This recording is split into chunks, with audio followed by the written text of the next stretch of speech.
Olá malta, bem-vindos ao podcast Luta de Artista. O convidado de hoje é alguém muito especial. Ele é ator, é figurinista, é encenador, realizador e professor. Sem mais demoras, João Telmo. Olá, olá. Bem-vindo, João. Obrigado por estares aqui. Fingia que não estivemos Obrigado a falar eu. agora. Obrigado eu, porque é incrível isto. Não, obrigado nós. I feel honored to be here. Para nós é um luxo, e tu sabes, ter a tua personalidade aqui e poder contar com o teu apoio neste início de podcast e as tuas partilhas. Portanto, ser tu mesmo à vontade. Boa. Eu acho que quanto mais fores tu, mais rico é Claro. esta conversa. Bora. Eu gostava de começar este início de conversa com uma pergunta, assim, muito... Sente à vontade para responder da maneira que quiseres. Do início até agora, no ponto em que estás agora, valeu a pena? No dia de hoje, no dia 1 de fevereiro, eu acho que valeu a pena. Mas não é todos os dias que eu penso assim. Ou seja, acho que há um lado que tem mesmo que ver com a gênese da criação artística e mesmo da indústria criativa em Portugal, que tem que ver com... Em Portugal, ou seja, estou a falar do contexto que eu posso mais contribuir, mas acho que é um questionamento diário, semanal, mensal, anual, de pensar se vale a pena... se vale a pena continuar, se não vale a pena de repente desistir de tudo e ir para uma coisa muito mais segura e estável. Eu acho que vale sempre a pena quando de facto tu pensas que eu não consigo fazer outra coisa. Não consigo fazer outra coisa. Não consigo. Ou seja, eu penso agora com 41 anos, o que é que eu iria fazer? Comecei em 2007 e de repente pensar que há 18 anos que faço isto e pensar o que é que eu iria fazer mais agora. Eu iria conseguir ser bom noutra coisa qualquer. Será que é só por teres 41 anos agora ou é porque eu vejo muito este padrão nas entrevistas flash que nós já tínhamos falado que fiz com outros artistas. Certo. De maneira diferente, mas muita malta me diz a mesma coisa, que é, eu penso em desistir quase todos os dias, foi preciso no mesmo segundo, etc, mas depois há outro lado que é, tipo, não há outra hipótese, porque quem tu és és um artista, e de várias áreas, pela introdução que já fiz, e é como se não houvesse, ou seja, parece, digo eu, não sei, diz-me tu se estiver errado, mas parece que qualquer coisa que não seja isto, vai ser muito menos logo, ou não? Eu acho que há uma coisa que é muito engraçada, que é... no início de cada projeto tu te sentes uma pica enorme, não é? E tu pensas, e há projetos melhores que outros, melhores não no sentido, não nesse sentido, mas que te levam a sítios de mais satisfação pessoal. E é nesses momentos em que tu pensas assim, damn, eu estou tipo mesmo a fazer a cena certa, eu estou mesmo a fazer a cena certa porque é uma felicidade tão grande de tu poderes às vezes estares a colaborar com, eu já fiz coisas assim, sei lá, desde o Fast and Furious, sabes, assim, coisas de eu nunca me imaginar naquelas situações, jamais me imaginar, sabes, sei lá, quando era miúdo e pensar assim, ok, valeu tudo a pena, agora um bocadinho ainda ao encontro da tua primeira pergunta, valeu tudo a pena, acho que sim, mas é um valer a pena sempre um bocadinho inconstante. Sempre inconstante e bem e sempre tremido. Parte dos objetivos, isto agora é uma pergunta um bocado, nem sequer estava aqui script, era só mesmo para tentar perceber. Parte do objetivo às vezes não pode ser tipo, passar por, ou seja, vai ser sempre inconstante, vai ter sempre altos e baixos, mesmo sempre. que os altos estejam bem lá em cima, vai ter sempre altos e baixos, não é? Não poderá passar por tentar arranjar conforto nessa inconstância, ou seja, assumir sem que... dúvida. Sem dúvida. Não, eu acho que a partir do momento em que ficas, em que te tranquilizas com o facto de trabalhar na indústria criativa em Portugal, e eu acho que também nos outros países é igual. Eu vivi em Londres e na verdade fiz muito pouca coisa lá porque de facto o mercado é muito maior, mas também há muito mais gente. Então, mas facilita nesse sentido ou não? É proporcional? Eu senti que já tinha construído muita coisa cá, que de facto era preciso batalhar muito, tipo, era uma hustle. Estavas pronto para a luta. Sabes, era uma hustle muito grande lá e tinha que começar muito do início lá e não estava, ou seja, na verdade o que me aconteceu foi, eu fui para Londres dar o meu mestrado e depois fiquei 2 anos. E depois fiquei 1 ano a seguir ao meu mestrado a tentar fazer coisas. E fiz uma curta-metragem, fiz um espetáculo e fiz uma longa-metragem. Mas num ano. Ou seja, eu estava a viver de uma coisa chamada Job Seekers Allowance, que é, enfim, uma coisa que eu acho que já nem deve existir, não é? Agora com o Brexit.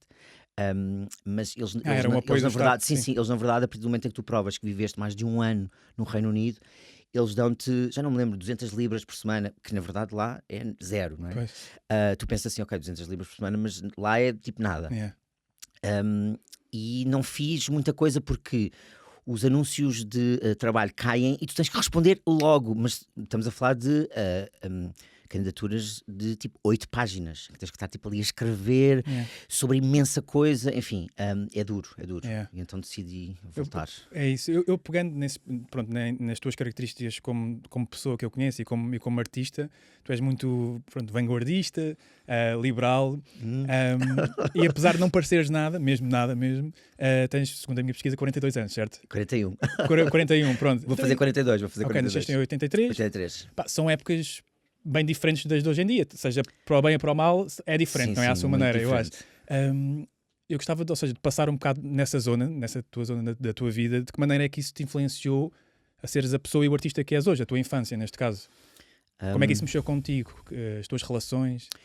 Eu acho que a minha educação, a educação que os meus pais me deram, que tem que ver com a altura em que eles nasceram e que foram também criados e educados, acho que isso me deu um sentido de não desistência e de ir à procura e de nothing is for granted, ou seja, don't take anything for granted, sabes? Okay.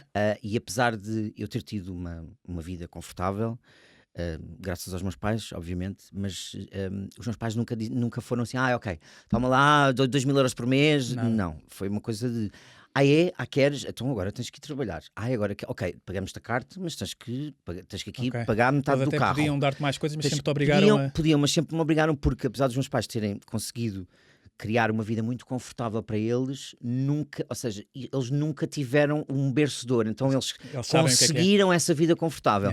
E então nunca quiseram incutir nem na minha irmã esse tipo de a dinâmica na nossa vida, de nós acharmos que estava tudo rapidamente ao nosso alcance. Poderia estar, mas então, na verdade, eu acho que isso foi uma das coisas que fez com que eu também acabasse por não desistir de criar a nova companhia com o Martim e de andarmos ali, não é, nos primeiros anos, que andas ali, não é, a receber os apoios pontuais e andas ali um bocadinho, enfim. Mas sem dúvida alguma que... Tu já sabias nessa altura, ou seja, quando eras miúdo, já sabias que a veia artística por si só era a tua cena, era por aí que querias ir? Ou foi com o decorrer da vida? Sim, quer dizer, desde miúdo que escrevia os espetáculos e que fazia coisas, ou seja, que apresentava os trabalhos de grupo sempre em vídeo e em teatro. Então eu acho que nunca houve assim, grande dúvida. Nunca houve grande dúvida. Desde muito novo. Ok, foi claro, a arte nunca te serviu assim como um escape para a vida.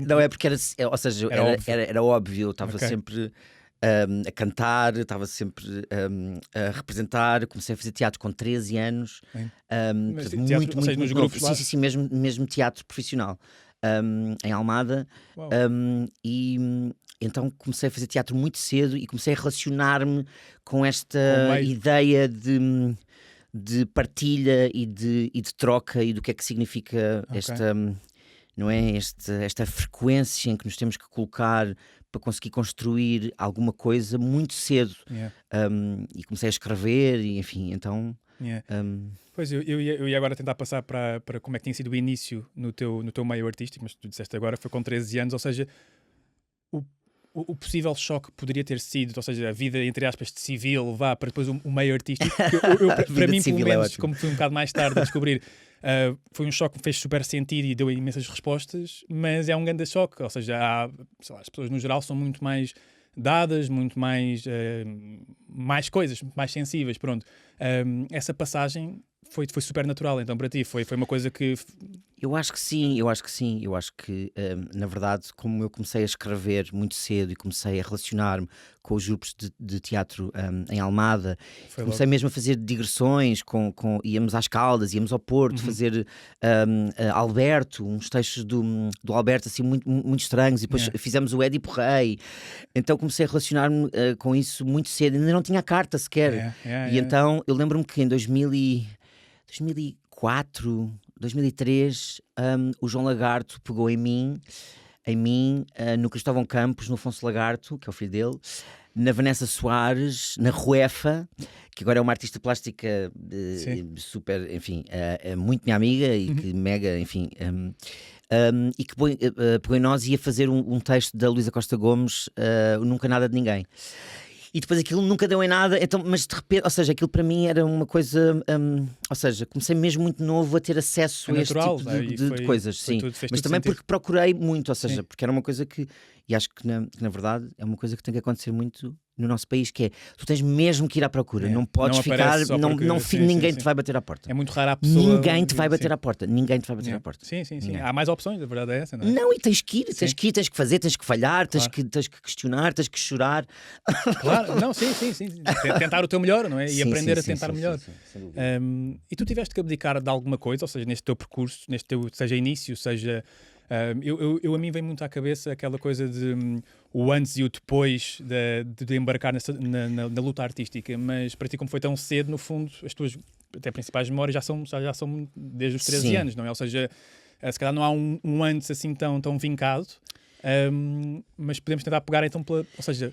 Eu acho que sei o que tu estás a querer dizer. Eu acho que sei. Porque é outro mundo, não é? Tipo... Eu acho que quando comecei a trabalhar em televisão, em 2007, que na verdade eu acho que considero aí assim um marco de, vá lá, aqui é que eu comecei a ser um profissional. Aí eu comecei a ter noção de que, ok, eu vou ter que abdicar de muita coisa para conseguir fazer isto. Sim, acho que na tua vida pessoal, quando trabalhas 12 horas por dia, na altura eram 12 horas por dia, eu era assistente de realização, fazia novelas, eu vi. E trabalhares 12 horas por dia, não, agora acho que não é, eu nunca mais fiz novelas, mas eram 12 horas por dia, mas eram 12 horas por dia lá, portanto no estúdio.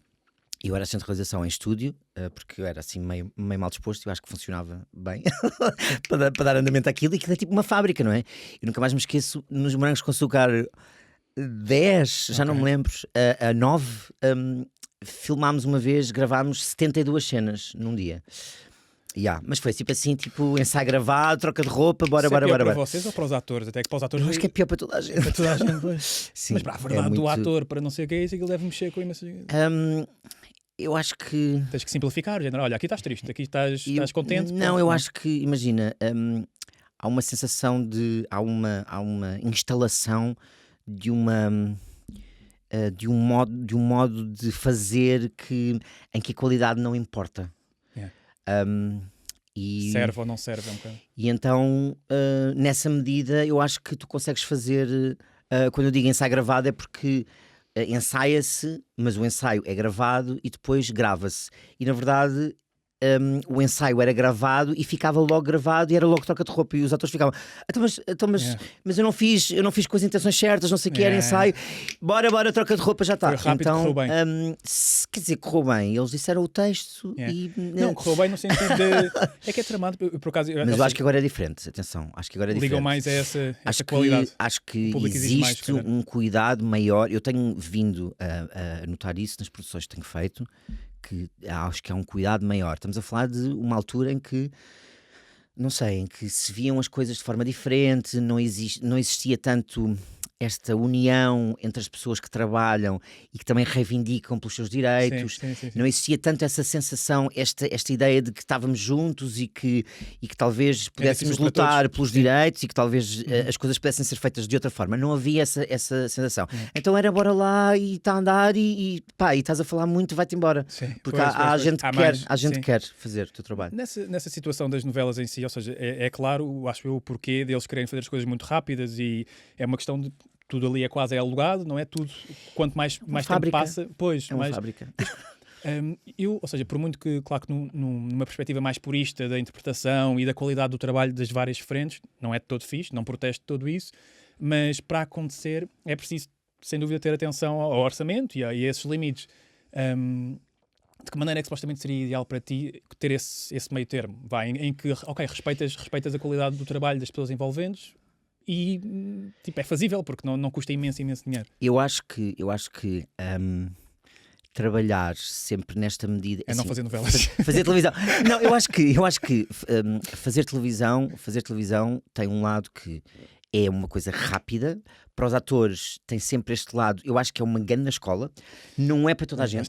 Não é para toda a gente. Fazer televisão não é para toda a gente. Porque implica que tenhas que decorar muito rápido, que tenhas que responder, que tenhas que agir e reagir estar rapidamente e tens que ter estaleca. Portanto, não é para toda a gente. Eu não acho que todos os atores façam bem televisão. Acho que há atores que fazem bem televisão e que não fazem bem teatro. Acho que há atores que fazem bem teatro e não fazem bem televisão. Há muita gente até que faz bem as duas coisas. Alexandre Castro, tipo, Queen. Sim. Mas eu acho que televisão, à partida, é logo um meio em que tu sabes que vais trabalhar de forma rápida, mas tu tens na Globo o exemplo em que é possível fazer as coisas com mais tempo, mas também porque há mais dinheiro. Há mais dinheiro. Eu acho que o grande problema do nosso país é que nós não somos exigentes. O nosso público não é exigente. O nosso público não é exigente, não é? Tu não tens. As pessoas não estão a reparar na luz, não estão a reparar se o guarda-roupa é bom, se faz sentido para aquela personagem, se o texto é bom. Tanto que nas novelas portuguesas, ou era assim antes, assim, o modo era, os primeiros 30 episódios estavas ali a agarrar o espectador e aconteciam não sei quantas coisas. Pá, eu lembro que havia novelas em que tipo, no segundo episódio já tinham morrido não sei quantas pessoas, não sei quantos assassinatos, não sei, sabes, envenenamentos, sabes, tipo assim, coisas. E para tu agarrares o público e depois ficas ali, enches chouriços, imensos episódios, tanto que eu lembro que há imensos atores que dizem assim, pá, mas espera lá, eu já disse isto não sei quantas vezes. Então estás ali a dizer, eu hoje vou à praia, se calhar vou hoje. E então estás sempre a dizer, bem, disse o pior exemplo de todos, mas enfim, mas só para teres noção que depois aquilo fica numa engrenagem de encher chouriços. E eu acho que é esse o problema, mas porque nós não temos um público que seja exigente. É um público que consome. Nós consumimos. Então, eu acho que na Globo, eu nunca trabalhei na Globo, mas eu acho que existe mais tempo para marcar a cena, para desenhar a cena, para conversar sobre a cena. O realizador senta-se com os atores e eu acho que, eu não tenho a certeza, mas eu acho que eles marcam as cenas, portanto, marcam no sentido de perceber onde é que vão, ou seja, isto tu vais começar aqui, tu vais começar ali, marcam a cena. Eles escrevem à semana, ou seja, consoante o feedback do público, eles conseguem alterar essas cenas. Então, porque o público tem uma influência enorme. 2 semanas, está ali o Joaquim atrás a dizer-me, é 2 em 2 semanas. Pronto. O Joaquim é ótimo. Ele é o maior. O Joaquim é o maior. Portanto, eu acho que era preciso haver uma revolução cultural e de pensamento no nosso país para nós começarmos a encarar a arte como uma coisa mais importante. Eu lembro-me que uma vez fui às finanças, então, e o que é que faz? Sou figurinista. Não, mas o que é que faz mesmo? O que é que faz mesmo? E eu, sou figurinista, sou ator. Não, este menino não está a perceber. Lourdes, o menino não está a perceber. Não, o que é que faz mesmo da sua vida? E então ainda existe esta coisa de... Porque nós nunca fomos um país que essas coisas, isso era uma coisa muito de elite, sempre foi uma coisa de elite e só alguns é que fazem, só alguns é que conseguem. Não, e porque também nunca há muito dinheiro para isso, não é? Tanto que tu vês, em França, o Estado o Estado não, mas portanto, como é que se diz? A intermitência, portanto, que é uma coisa completamente inerente às artes, que é impossível tu fugires. Portanto, a intermitência é uma coisa que faz parte. Tu não consegues ter projetos de janeiro a dezembro, quando és um artista, quando és ator, quando és encenador, quando és realizador. Portanto, a intermitência é uma coisa que faz parte, é um filão que faz parte das artes e que é impossível fugir. E em França é reconhecida a intermitência. Tu em França podes trabalhar 6 meses e os outros 6 meses não trabalhares, que recebes na mesma, porque o Estado francês reconhece a intermitência do artista. É mais valorizada a cultura, sim. Não, e porque entendem como é que a cultura funciona, porque é impossível tu teres trabalho todos os dias, de segunda a sexta, de janeiro a dezembro. Não é possível. Não existe, porque os projetos... Porque é impossível criar coisas dessa forma, porque isto não é uma coisa matemática, não é uma fórmula em que tu de repente divides pelo ano todo. Não, porque os projetos têm um certo tempo de ensaios, um certo tempo de apresentação, um certo tempo, não é? Então... E pegando nisso, ou seja, nessa intermitência toda no que tu disseste, como é que em termos de sustento, não é? Ou seja, da tua qualidade de vida, seja ela financeira, seja ela depois de bem-estar no geral, como é que com essa intermitência toda e tanto tu há tantos anos neste meio, tu sempre conseguiste, ou seja, tu agora estás, pronto, eu acho que a tua carreira hoje em dia não é a mesma coisa que a tua carreira no início, não é? O meu percurso. Pronto, o teu percurso. Sim, é mais. Eu não gosto nada de carreira. É muito... Não, eu não gosto nada. Não, mas isto sou eu. Sim. Mas como é que, ou seja, em termos de sustento, seja ele de bem-estar, seja ele financeiro, qual é que foi assim, o teu período mais difícil? Como é que tu foste gerindo isso? É que, pronto, tu agora tens apoios, não é? Eu acho que na verdade, com a nova companhia, assim falando um bocadinho mais das coisas que te interessam, que vos interessam, eu acho que é saber, tens que fazer uma gestão muito diligente das tuas economias para conseguires que aquele projeto te dê um certo valor, que distribuas esse valor pelos meses e pelas contas que tens a pagar, e eu acho que é preciso fazer uma seleção criteriosa do tipo de coisas que vais comprar, ou seja, tens que fazer, a tua economia pessoal tem que ser muito estrita até poder, ou seja, até os projetos te darem espaço para tu conseguires ser mais gastador ou mais... então eu acho que é necessário fazeres esse exercício pessoal de perceberes o que é que cada projeto te vai dar. Isso é uma coisa que eu faço sempre. Eu tenho sempre ideia de quanto é que eu vou receber até, ou seja, eu neste momento tenho trabalho até junho. Depois de junho ainda não sei o que é que vou fazer. Ainda não sei o que é que vou fazer. E começas já a planear? Mas não. Mas já sei que pelo menos, imagina, até setembro eu já tenho ali forma de setembro, outubro, tenho forma deste dinheiro me chegar, ou seja, de conseguir. E eu acho que tens que fazer esse exercício. É impossível não fazeres. Mas isso é agora, ou seja, tu agora calculo que estás na melhor versão do teu percurso em termos de estabilidade, digo eu, ou não? Tanto pelo rabo de peixe como pela velocidade furiosa, que depois já vamos falar sobre isso. Mas, por exemplo, eu conheço artistas que mesmo com apoios, e até do melhor tipo de apoios, que na mesma têm de pôr do seu dinheiro para o espetáculo em si. Ou seja, dito isto, eles não há retorno em termos de, estás a perceber, de como é que a vida é feita se tu tens, para cada projeto que fazes, tens de pôr dinheiro, depois podes receber algum depois, após estar estreado, após... Não é eu acho que tens sempre que pôr dinheiro. Ou seja, tens sempre que... Ou seja, o que eu vou dizer pode ser um bocadinho... Se for real... mas eu acho que é real. Eu acho que nunca consegues fazer um bom trabalho em que não investas alguma coisa, porque repara, eu posso ir assistir a menos ensaios, por exemplo. Vou-te dar o meu exemplo. Estou a fazer os figurinos de um espetáculo. Eu posso optar por ir assistir a menos ensaios, que eu não quero, mas aos ensaios só que aquele budget me dá. Permite, sim. Não é? Tenho aquele orçamento e aquele orçamento dá-me para ir uma vez por semana aos ensaios.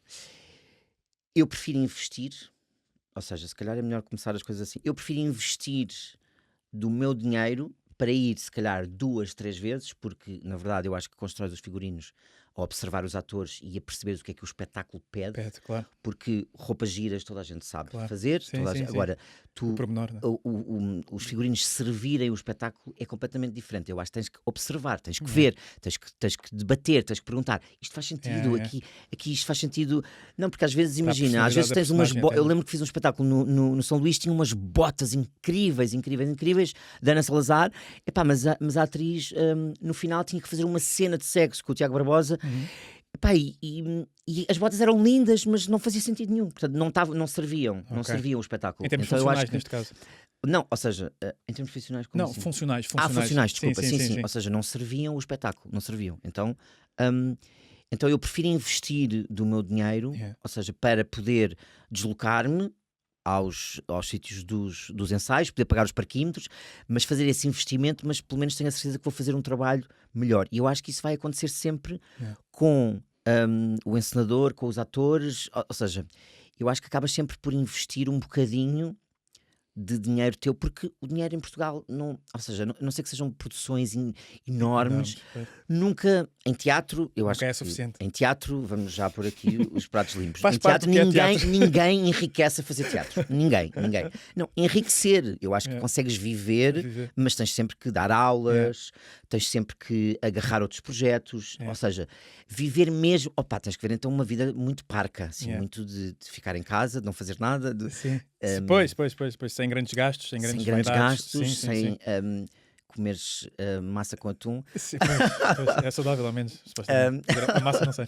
Não, mas falando assim em grandes produções, ou seja, a Velocidade Furiosa foi a Velocidade Furiosa 10, não foi? Sim. Okay. Ou seja, de que maneira é que isso deu-te algum conforto nesse sentido? Foi uma grande diferença, ou não digo eu? E depois já vamos também a quem é que tu conheceste. Foi uma grande diferença. Eu só conheci o John Cena. Ele é assim, é um continente, eu diria. É assim um armário. Fisicamente mas forte. foi o projeto que eu diria que aí é que eu percebi que, Hollywood é completamente diferente. É só porque nós tínhamos uma equipa de 450 pessoas por dia a trabalhar. O valor por semana é um valor acima da Muito média. acima. E depois é assim, eles pagam-te os per diem. São uma coisa nada a ver com os nossos per diem, mas nada a ver. E eles pagam-te as horas, eles pagam-te os minutos extra. Uau. Eu acho que recebi mais em horas extra. Não recebi mais, mas quase. Sim. Foi quase metade do cachê que eu recebi só em horas extra e coisas que eu tenho feito extras. E os per diem e não sei o quê. É uma loucura. É um filme que o orçamento eram 850 milhões. Estamos a falar quase 1 bilhão. Mas é o franchise mais visto. Claro, de sempre, não? Agora, vou-te dizer uma coisa. Fazer guarda-roupa no Fast and Furious ou aqui é a mesma coisa. Porque assim, um cabide é um cabide. Sim. Uma camisa é uma camisa. Okay, umas calças são umas calças. Agora, que eu tinha um caminhão de 14 metros com 5 máquinas de lavar e 2 de secar, as condições é que eram diferentes. dentro do caminhão, sim, completamente diferente. As condições de trabalho eram completamente diferentes, porque assim, umas calças são umas calças, não há forma de mudar. A qualidade da equipa à tua volta, seja em termos de artistas, seja, pronto, no geral, sentiste que era uma grande diferença da qualidade das pessoas em si, para a nossa qualidade portuguesa? Ou... Não, isso não senti. Eu acho que nós temos profissionais muito bons em Portugal, muito bons, e não vi diferença nenhuma. Acho que é só as condições é que são, porque também isso também influencia muito a forma como tu trabalhas, as condições, porque quando tu tens condições acho que consegues fazer Podes dizer na boa, pode dizer, tipo, condições do caralho. Acho que consegues fazer coisas também muito boas e as pessoas também se sentem muito mais motivadas. E então eu acho que isso também conta tudo. Agora, que nós temos profissionais incríveis em Portugal, temos. E não vi diferença nenhuma para... A grande diferença talvez seja as condições então mesmo, sim, não é? Não é o fator humano. É outra coisa. É outra coisa mesmo. Outra coisa. Qual é que dirias ser assim assumo que não seja só um fator-chave, mas os fatores-chaves para assim, pessoas com talento, pessoas que trabalham muito, há muitas, não é? Em Portugal, no mundo inteiro há muitas, mas nem todas chegam ao patamar que tu chegaste, em que tu estás agora e tudo mais. Qual é que tu consideravas ser assim as diferenças em ti, no que tu fizeste, nas tuas ações, em quem tu és, para teres conseguido chegar tão bem sucedido? Sei. Eu acho que há um fator sorte envolvido. Acho que é muito importante a forma como tu te relacionas com as pessoas em todos os projetos. É muito importante, porque na verdade a pessoa vai se lembrar, claro, pelo trabalho bom que tu fizeste, mas também porque foste uma pessoa que chegaste a horas, que foste simpático, que tentaste de alguma forma integrar-te na equipa de uma forma saudável. Claro que há projetos em que eu consigo inserir-me e relacionar-me um bocadinho mais do que outros, porque às vezes estou a fazer, ou seja, tenho sobreposição de projetos e não consigo fazer, Claro. dar o tempo que eu acho necessário. Mas pelo menos os momentos em que estou, acho que é importante respeitares também as outras visões, tentares integrar os outros departamentos com o teu, neste caso. Falo de figurinos, em que é muito importante estares em contacto com make-up e cabelos, com a direção de arte, muito em contacto com a equipa de realização, para teres acesso a toda a informação para poderes fazer o teu trabalho da melhor forma. E eu acho que isso também acaba por influenciar o ser chamado para os próximos projetos, também influencia, também tem muito que ver com a forma como te comportaste naquele projeto. Claro que eu acho que há projetos que correm melhores do que outros e acho que, ou seja, não correu sempre bem, eu não tenho sempre experiências positivas, mas faço por isso. Sim. E acho que isso é uma razão, que isso é um dos fatores. E acho que depois, um dos fatores também é sorte e também conheceres, sei lá, aquela pessoa que está a fazer aquilo naquela altura e que depois também acaba por te convidar para fazer outra coisa. Então eu acho que, sei lá, há aqui um fator de um bocadinho de roleta que não tem muito que ver às vezes com o teu talento, ou tem que ver com o sítio onde estás, ou não sei, ou no meio onde te moves, e que acaba também proporcionar esse tipo de... Eu acho que assumindo, ou seja, sendo tu profissional, tendo tu talento, tendo alguma sorte, uma das coisas que muitos artistas me vão dizendo, e até em workshops quase sobre este tipo de temática, é que as relações são mesmo uma coisa importante, não é? Super. Ou seja, eu até pessoalmente tinha um bocado aquele pudor para comigo mesmo, do género, por exemplo, João Telmo, foste meu professor, não é? É uma pessoa bem relacionada no meio, é uma pessoa que há de uma maneira realista, apesar de eu gostar de ti e tudo mais, também há um interesse em que tu reconheças algum valor em mim, nos meus colegas, esse tipo de coisa. Claro. E isso, ou seja, falando um bocado mais pessoalmente, há uns tempos atrás era algo que me dificultava um bocado a aproximação, porque estás a ser interesseiro. E agora ando a perceber um bocadinho melhor que podes estar a ser interesseiro na mesma, mas estás a ser interesseiro em prol de uma coisa que acreditas, não é? Que pode ser o teu trabalho, pode ser o projeto em que estás envolvido. Mas eu acho que isso faz mesmo parte. Mas eu acho que é muito importante, ou seja, também a forma como abordas a pessoa, não é? Eu acho que, por exemplo, de todos os contactos que eu tenho tido contigo, eu nunca sinto que tu te estejas a aproveitar, ou seja, que estejas a fazer, eu acho que estás a fazer o percurso certo de uma pessoa curiosa que quer perceber como é que funciona esta engrenagem e que te vais questionando e perguntando, e também tens acesso a certas pessoas e que estás a utilizar isso para conseguires construir o teu percurso. Eu acho que há um grande problema em Portugal de nós chegarmos à frente e dizermos, olha, eu quero trabalhar contigo. Eu, por exemplo, eu não tenho isso. Eu vou já dizer, eu não tenho nada disso. Eu não tenho problemas nenhuns. Aliás, vou-te dizer, os 3 projetos que estou a fazer neste momento, os 3 foi porque eu contactei as pessoas. A Many Takes estava a lançar um casting e eu mandei mensagem a dizer assim, olha, já tem figurinista, já tem alguém para fazer o guarda-roupa. Não sei o quê, vou ter uma reunião. Pumba, got the job. Mário Coelho foi, olha, adorava trabalhar contigo, quero figurinar os teus atores, quero mesmo. Ok, bora ter uma conversa. Pumba, got the job. Joana Coutrinho e Rita Pinto Moraes, estou a fazer cenografia e figurinos. Disse, bebés, quando é que eu vou figurinar? Já tinha trabalhado com elas, mas não nesta medida. Quando é que eu vou figurinar os vossos atores? Bora ter uma conversa. Pimba. Queres fazer a parte plástica toda, cenografia e figurinos? Então, neste momento estou com 3 projetos que fui eu que fui atrás. E ninguém me contactou, porque às vezes o teu telefone não toca e às vezes não tem que ver com tu seres bom ou não seres bom. Tem mesmo a ver com... Há muita coisa a acontecer e as pessoas às vezes não estão também aí. Ou seja, na verdade estes três polos ainda não tinham pensado na pessoa que ia fazer os figurinos. E então foi tipo, olha, bora, eu quero trabalhar convosco. E então eu não tenho esse, mas eu acho que também foi uma coisa que eu aprendi em Londres, que eles são muito mais upfront, tipo, dizem as coisas e não têm problemas. Leva a mal. Quem recebe essa proposta não leva a mal. Nós é que na nossa cabeça fez um bocado. Eu acho que nós ficamos numa coisa às vezes muito muito mesquinha de nunca elogiarmos o trabalho dos nossos colegas, de nos colocarmos sempre numa posição. Sem segurança, não é? Eu não vou dizer nada, eu não vou dizer nada, eu não vou comentar, eu não vou dizer. Mas porquê? Why? Mas porquê? Porquê que não vais lá e não dizes, olha, adorei o teu trabalho? Não há problema, não estás, ou seja, porque nós levamos sempre uma coisa, ele está a dizer isto porque é interesseiro. Não, dude, eu estou só tipo, eu quero só dizer que gostei, tipo, está tudo bem. E ter algum tipo de interesse não é o fim do mundo, não é? Ou seja, a malta relaciona-se uns com os outros numa vertente de amizade e tudo mais, e de amor e não sei o quê, por interesse uns com os outros. Ou seja, isto é uma outra vertente de, pá, olha, eu curti mesmo do teu trabalho, sim, pá, claro. E olha, e se quiseres trabalhar um dia, estou aqui, ou se puder, estou aqui, ou se não puder, não posso. Mas quantas mensagens eu recebo de pessoas que elogiam o meu trabalho e que não estão nem aí, são pessoas que fazem outras coisas. Imagina que me mandam mensagens no Instagram, esse mundo, não é? Das mensagens privadas, e que as pessoas me mandam mensagem e aquela pessoa está-me a mandar mensagem não é porque quer trabalhar comigo.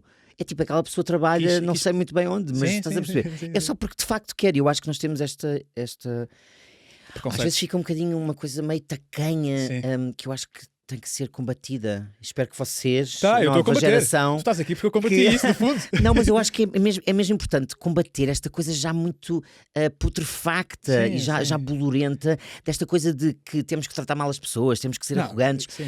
Não, já não é assim. Já ouvi comentários que acho que, ou seja, eu sou um novato neste meio artístico, mas malta que está mais à frente, tem mais anos disto, em que eu acho que está muito mais aquela coisa das divas e tudo mais, e tratar mal o outro, que ainda pode existir, mas eu acho que está muito mais fixe. Eu acho que era o que estavas a dizer há bocado. As pessoas já sabem mais que, pá, estamos todos juntos nesta luta, tipo, isto é lixado para todos. Hoje estou aqui, amanhã posso estar aqui. Já nem se usa, já estão, tipo, sabe, é sobre outras coisas, não é? Já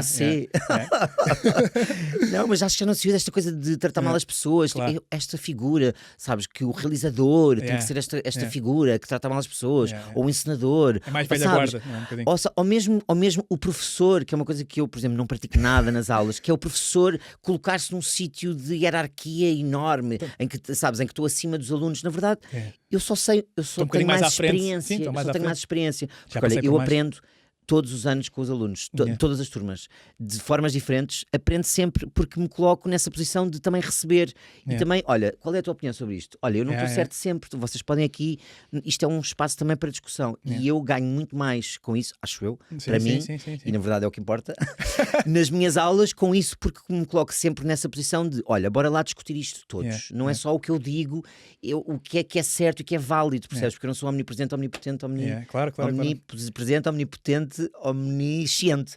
Obrigado, Jaquim. Agora falando em turmas da INIMS, não é? Calculo que estavas a falar disso. A vossa foi a minha preferida. Era aí que eu me perguntar. Yes! Ok, fixe. Olha, segunda preferida, terceira. Segunda preferida, mas está no top 3 pelo menos. Tá. Nós estamos no top 10 algures, eu e tu, Jaquim, visto que o João disse-me. Mas no meu top 3 estão. No meu top 3 estão. A turma do. Eu já fiz chamada. Olha, e eu trabalho. Olha, eu por acaso nunca não, mas por amor de Deus, nunca trabalhei contigo, mas sabes porquê? Agora, nunca me lembro de ti, mas eu já precisei de tantos eventos de pessoas com o teu perfil. Não é verdade. Já precisei. Nada é por acaso. Mas é verdade. Vou-te começar a chamar. Olha, não, mas já trabalhei com o Joaquim, eu sei, duas ou três vezes. Já vi o Joaquim com os caracóis ainda mais belos do que ele costuma ter no dia a dia. Não, mas sem pressão, estou a dizer isto sem pressão. Sem pressão. Estou a brincar. Falando então, ou seja, continuando o teu percurso como artista e tudo mais, tu sempre soubeste o que é que querias dizer? Porque há muito aquela coisa, pelo menos em teatro, de o que é que tu queres dizer como artista, o que é que tu queres? Eu ainda estou à procura, eu pessoalmente. Se tiver que comentar, passa alguma coisa por tipo luta e amor, claramente, não é? Há alguma coisa por aí, mas não consigo delinear assim tão bem isso. No teu caso, pelo menos em projetos que eu já vi teus e em certas ações que vais tendo, eu imagino que alguma vertente passe pelo menos pelas questões de género, não? Sim, é assim. Eu fiz um espetáculo chamado Fazer e Desfazer em 2001 no Rivoli, que depois voltei a fazer em 2023. Com malta... Sim. Como exercício até, não foi? Como exercício, sim. Em 2023 no Teatro do Bairro. Não é, ou seja, eu não tenho assim questões basilares no meu trabalho.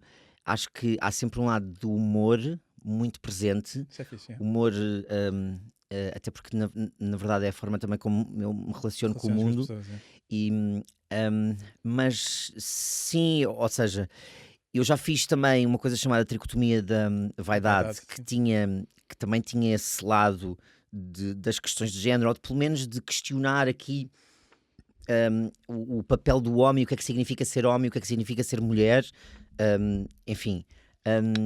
E não sei se diria-se que as questões de género são... representam tudo, mas eu acho que acabam por fazer parte, porque eu acho que também tem que ver com a minha identidade, acabo por também trazer isso para os meus trabalhos de uma forma orgânica. Okay. Ou seja, não é uma coisa que eu pense... seja tipo uma agenda, não é? Uma agenda mas que na verdade também devia ser em alguns casos, mas eu acho que no meu caso, eu acho que acaba por acontecer de forma natural, porque também tem que ver com a minha estética e o tipo de coisas também que eu gosto de trabalhar e as dinâmicas que gosto de criar. Eu acho que isso acaba por acontecer. A questão do género acaba sempre por existir. Mas eu acho que é mais de uma forma natural.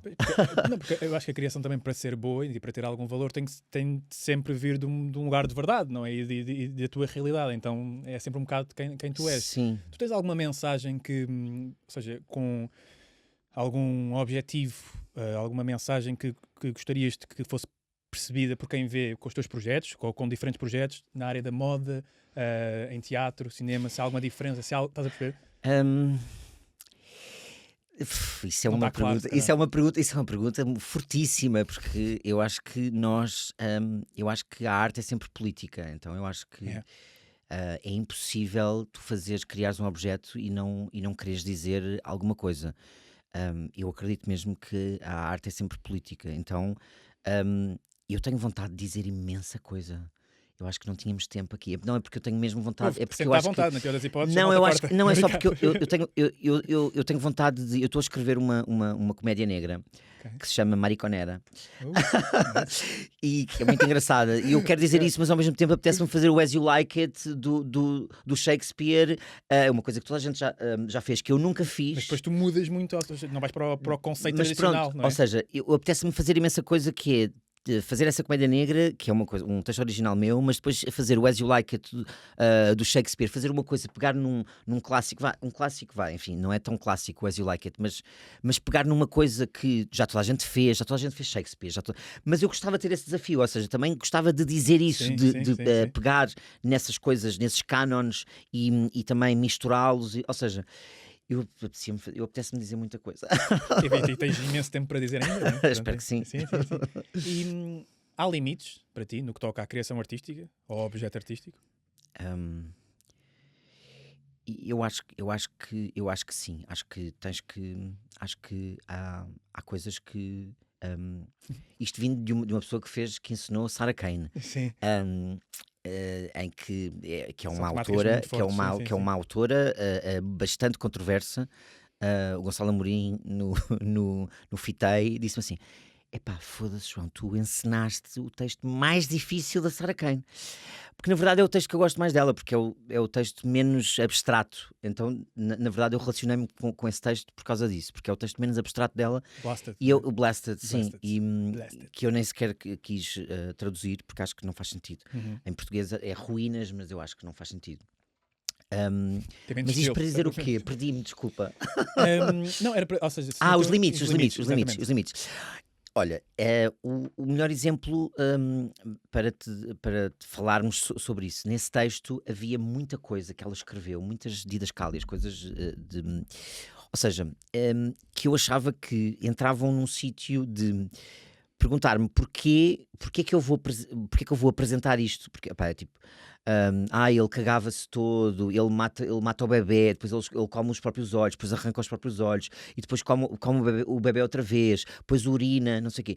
E eu cortei isto tudo no sentido em que o texto já é tão forte, em que te coloca numa posição em que as pessoas ficavam mesmo nervosas. O Miguel Amorim, eu lembro-me que estava a fazer uma série com ele e ele foi ver, nós estávamos a filmar na Figueira da Foz, e o Miguel Amorim foi ver o Blasted e disse-me: Epá, João, aquilo tipo, eu tive tenso o tempo todo. Então imagina, uma situação em que o texto já te coloca nesse sítio, um texto que ela escreveu, ela teve internada, ou seja, o primeiro texto que ela escreve para teatro.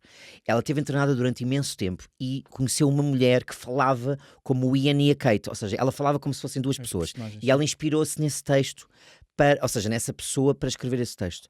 E o texto já te colocava tão nesse sítio de tensão que eu ainda ia mais pôr ele sem olhos e depois a cagar e depois a comer o bebê e depois ela a ter um aborto. Ou seja, eu acho que há limites também às vezes do bom gosto. Eu acho que e o bom gosto é como herpes, ou tens ou não tens.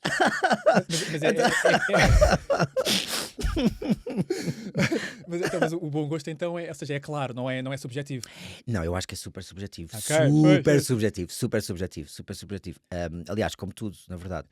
Mas eu acho que fizeste uma limitação, não foi? No que toca à tua percepção do que é que aquilo resultaria. Não, eu só acho que era demais. Eu acho que era pleonástico. Era pleonástico, era redundante. Não, ia só fazer uma coisa que as pessoas já sabiam, que eles tinham aquela relação super tóxica e que o soldado vinha e que ia castigar o Ian. Ou seja, eu não precisava de mais coisas, entendes? Ou seja, não, aquilo para mim era pleonástico. Então, para mim, eu impus-me esse limite de eu quero fazer um objeto, prefiro fazer um objeto mais curto, mais coeso, mas mais robusto e mais sólido e muito mais consistente do que apresentar essas coisas que eu acho que foge desse sítio e que o vão fragilizar e que vão colocar este objeto num sítio que eu não quero colocar. Porque acho que não é necessário colocar. E no que toca aos limites da possibilidade de poderes ofender quem vai ver os espetáculos ou esse... Ai, muita gente saiu. Era impossível, era quase, havia sempre uma ou duas pessoas que saíam. Não, porque o texto é mesmo muito forte, é mesmo muito pesado. E fala de coisas, ele é racista, é homofóbico, é xenófobo, então é misógino, então ele, ou seja, aquela personagem do Ian coloca as pessoas num sítio já muito desconfortável. Portanto, logo à partida havia sempre gente que não ia gostar. Aliás, Sarah Kane não é encenada em Portugal por causa disso, porque ela de facto é muito polémica. Não, ela é muito polémica e não é, ou seja, tens que estar num sítio da tua vida que tu queres mesmo mergulhar naquele tipo de questões. Porque não é uma autora que te permita tu viajares para caminhos, ou seja, ela tem um sítio e tem um lugar e é um território muito marcado e tu ou queres ou não queres fazer aquilo. Na verdade é isso. Não, isso é fixe. Epá, pronto, eu acho que, pelo menos para mim, na minha perspectiva, eu como público gosto sempre de ser impactado. Perceba eu ou não o nível do impacto, mas gosto sempre de, por exemplo, mesmo agora com o do Mário Coelho, quando morrer vamos fazer filmes do inferno, tá? Sim. Quando eu morrer. Para além das temáticas bué pessoais que ele pôs, não é? Em termos familiares e tudo mais. Super. Mas depois mesmo quando ele estava montado, ou seja, não era um espetáculo, quer dizer, até era imersivo porque eles iam para o público e não sei o quê, mas acho que não era tradicionalmente imersivo. Não era imersivo. Exato, não era imersivo. Pronto. Mas aquilo, pá, tu estás lá, nem que seja com os jogos de som, tipo, a qualquer momento pode haver que tu digas... Eu acho e só isso eu adorei ter trabalhado tem bué de valor, eu acho. Sim. Só aquela cena que tu estás no teu dia e vais ver uma coisa que, para além de reconhecer as qualidades, mas pronto, vamos assumir que isto é um gosto, eu reconheci. Eu acho que é um gosto. Impactado. Eu acho que é um gosto. Sim, eu acho que é um gosto. Sim, eu acho que é um gosto. Né? Acho que não há. Acho que. Sei lá, eu acho que os meus pais não gostam de ver as mesmas coisas que eu. Claro. E então, ou seja, o público é diferente. Então eu acho que há pessoas que gostam de ir ao teatro para se evadirem e para não pensar em nada e para se rirem e para ser uma coisa leve e para ser kkkk, which is fine, está tudo bem. Eu sou mais da tua team, eu gosto mais de... Eu gosto de tudo, atenção. Eu gosto mais de ir a espetáculos que me façam pensar e às vezes não tem que ver só com serem coisas muito fortes. Às vezes é só porque estão a falar de coisas que me interessam e que de alguma forma... Há muitas comédias que são comédias, mas o texto ou as intenções por trás daquilo são tão impactantes que tu sais de lá completamente tocado, não é? Ou seja... Tipo Quem tem medo de Virginia Woolf, que é tipo meio uma comédia, mas o Edward Albee era tipo dramaturgo assim excelente, não é? Então era tipo, aquilo tem camadas e camadas e camadas de semióticas prolíficas, não é? Que consegues ali perceber as relações naquela América daquela altura, tu consegues perceber daquela classe média, tu consegues perceber porque ele inclui tudo, não é? Desde o tipo de desejos, o tipo de coisas que fazem, tu consegues perceber ali uma data de... Ele enquadra-te aquilo, não é? De uma envergadura assim incrível. Tu achas que a arte, eu admito que quando digo arte, vem-me logo à cabeça teatro, porque é assim mais as minhas raízes, então tenho muito isso assente. É a melhor arte de todas, estou a brincar. Mas achas que, ou seja, tem a capacidade mesmo de mudar o mundo, no sentido em que, ou seja, para nós, claro que muda as nossas vidas, porque dependemos muito destas dinâmicas e do que isto representa. Assumo também que, por exemplo, teatro, pinturas, etc., numa vertente de crescimento de pessoas, acho que tem aprendizagens muito interessantes e que enriquecem a pessoa sem dúvida. Ou seja, tendo essas duas vertentes em conta, numa perspectiva de sociedade, numa perspectiva de conseguir... ou seja, porque hoje em dia ainda acontece, sem dúvida, a arte política, como estavas a dizer. Antes havia muito mais censura, havia muito mais essas coisas todas, então havia, se calhar, só a informação a chegar dessa maneira. Hoje em dia, de que maneira? Achas que é o mesmo processo, é a mesma coisa? Não, eu acho que... Reconhece a mesma importância? Eu acho que a arte hoje chega a imensos sítios e tem lugares e ocupa um lugar assim, um lugar muito potente no sentido de criar questões e de questionamentos e de ser um sítio para onde tu vais perguntar-te e onde também és confrontado com imensa coisa. Então acho que agora também depende da forma como consomes a arte e o tipo de arte que consomes.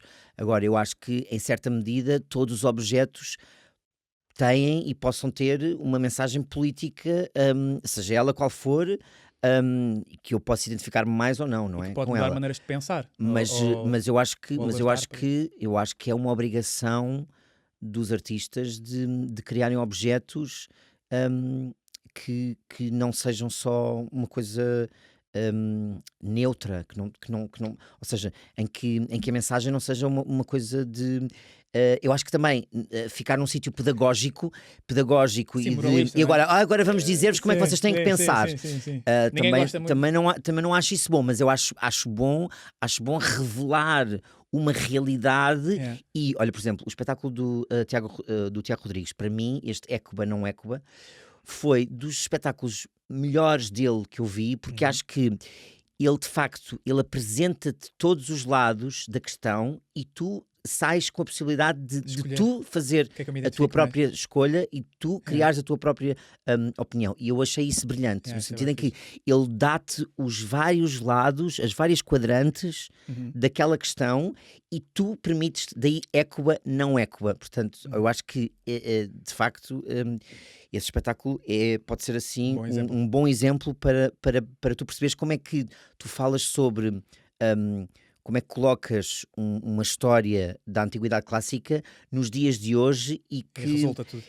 Não, e quais são as ligações que tu consegues encontrar com essa história tão antiga, mas que na verdade é a história da humanidade, não é? E como é que tu consegues fazer essa relação e essa transladação para os dias de hoje? Acho que estava brilhante. Okay. Aliás, eu e acho todas as pessoas que estavam no CCB, dos melhores textos que eu ouvi. Foi agora, okay. que eu vi a ser representados. Sim. Antes de irmos para o desafio, sim, porque nós temos um desafiozinho meu Deus. final. Não sei se estás preparado. Não, é simples, é só uma coisa tipo fun e leve. Eu queria-te fazer mais uma pergunta só, que não estava aqui no guião também, mas já... meu Deus, off-script. Não, agora surgiu e está-me a apetecer, pronto. Em termos de criação de objeto artístico, sem dúvida que, como tu disseste no teu caso, e é o que eu queria também ser no geral, ir muito ao encontro da tua verdade, do que é que tu queres dizer, politicamente falando, com sentimentos, com tudo. Mas a gestão com o que resulta para as massas ou não, tu costumas fazê-la? Ou vais muito concentras-te em ti e se gostarem, gostaram, se não gostaram, não gostaram? Eu não me preocupo. Olha, isso seria uma pergunta feita pelo meu pai, que me iria, que está sempre a pensar, mas tu não pensas no público? Mas eu não penso muito na recepção. Acho que tenho pensado mais nos últimos anos. Acho que quando comecei era mais rock and roll, uma coisa mais fazer porque quero fazer, sim. Mas não acho que seja o mais saudável. Também não acho que seja bom distanciar-te completamente e ficares num sítio de só para que percebes e quase mais ninguém. Não é assim uma coisa numa redoma de vidro em que não te relacionas nada com o público e que agora trabalhar a pensar só no público e como é que as pessoas vão recepcionar o teu objeto, acho contraproducente. Claro. Não, ou seja, ficar só nesse sítio. Acho que é importante pensares em tudo. Sim. Acho que tudo tem que ter o peso. Agora, eu acho que tem que ter o peso que tu achares que tem que ter. Sim. E lidares com a recepção e fazeres uma espécie de um gráfico, tipo, claro. Olha, isto aqui tem 40%, mais? isto aqui Claro. tem 20%, isto aqui tem 80%.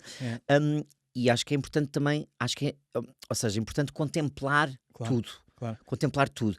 Agora, depois também tem a ver, mas o nível também de influência que vai ter na criação do objeto. Mas não acho fixe esquecer das coisas todas. Tipo, agora não quer saber, vou fazer o Hamlet Machine, claro, e não vou fazer. Para mim é só porque é uma pena aquela malta que não sei se tens muitos amigos, tipo, não atores ou não artistas ou assim, que depois vão ver um espetáculo teu ou uma criação tua. Pá, é aquele clássico, olha, até gostei, mas não percebi nada, estás a ver? E eu assumo que isto é muito porque, ou seja, eu acho que é pela falta de hábito de consumirem tipo, objetos artísticos e tudo mais. Então, não, às vezes é mesmo por não perceberem, eu acho que é mesmo por não perceberem. Eu às vezes acho que é um bocado o tipo mas eu acho que não tem mal.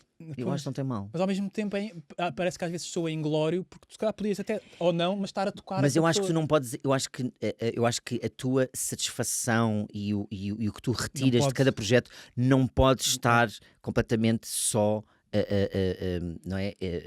Não pode resultar só disso. Eu acho que isso é tão válido como uma pessoa que provavelmente tiveste também, uma pessoa que está meia hora a falar contigo e a discorrer sobre todas as coisas que viu. Sim. E isto a mim fez-me lembrar isto, e isto a mim fez-me lembrar aquilo, e isto levou-me logo para não sei aonde.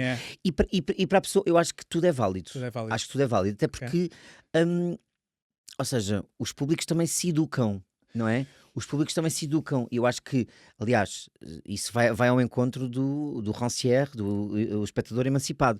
Não é? Que não tens que explicar tudo ao público. O público também tens que dar a oportunidade do público também perceber. Não tens que dizer, porque hoje é dia, agora é noite, agora é não sei o quê. Agora vamos dormir. Não, o público também percebe, não é? Então eu acho que... O ideal era, acho que é o equilíbrio, no fundo. E até mesmo no espetáculo do Mário ele fala muito sobre isso. Eu acho que ele faz o equilíbrio. Se calhar posso estar enganado, mas eu acho que ele faz... Por muito que malta que não quisesse ir atrás das temáticas que ele estava ali a passar e da coisa mais profunda e talvez um bocado mais dark, em última instância aquilo entreteve também. Em última instância, não era sobre aquilo, não era sobre isso, mas sem também dúvida, foi sem muito... dúvida. Mas eu acho que ele faz uma ligação muito boa.